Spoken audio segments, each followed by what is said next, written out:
Hello, and welcome to this Miklix video where I'm going to show you how to defeat the boss called Dragonlord Placidusax in Crumbling Farum Azula in Elden Ring. As you probably know, bosses in Elden Ring are divided into 3 tiers. From lowest to highest, field bosses, greater enemy bosses and finally demigods and legends. Dragonlord Placidusax is in the highest tier, legendary bosses, and is found in Crumbling Farum Azula, by jumping down a series of ledges and then lying down in an empty grave. He is easy to miss and an optional boss in the sense that it is not required to defeat him in order to progress the main story of the game. First of all, finding and getting to this boss is a bit tricky. I like to explore, but I had missed it at first and just checked a guide to make sure I was not missing anything important before proceeding to the end boss, and this nasty dragon reared its ugly face. The closest site of grace is the one called beside the Great Bridge. From that, turn around and take the lift back down into the church. Kill or sprint past the beastmen there and run straight out of the church towards the cluster of trees. Carefully jump down to the ledge a little to the left and proceed down until you get to an empty tomb that prompts you to lie down. Do that and you will be transported to the boss's arena where glorious battle will take place. This is definitely one of the harder dragons in the game, perhaps because it has 2 heads, which makes it twice as likely to think up annoying things to do to me.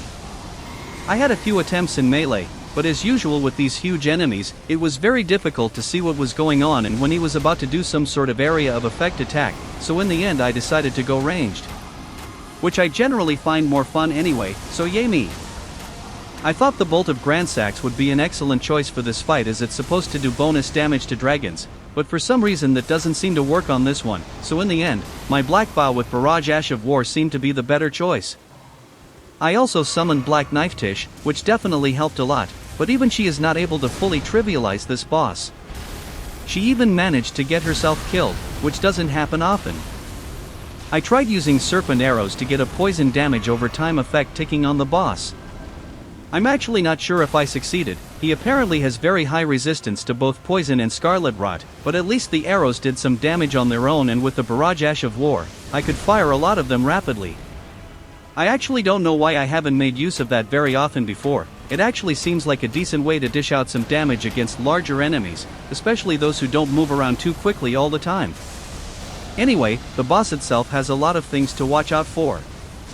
As soon as the fight starts, he will be marking the ground with a red lightning effect, and you will do well to not stand around in that to see what happens. What happens is that you will get your sweet behind roasted with more red lightning. Trust me, I have tried it many times, so you don't have to. When the red lightning is on the ground, I would actually advise you to just focus on avoiding that and not trying to do a lot of damage to the boss. He will also do some sort of yellow area of effect on the floor. I'm not sure if it's fire or holy damage, but it would often get me when I was in melee range. It was easy to avoid at range though. His most deadly attacks are when he teleports away, as he will often come swooping down from above and strike at you.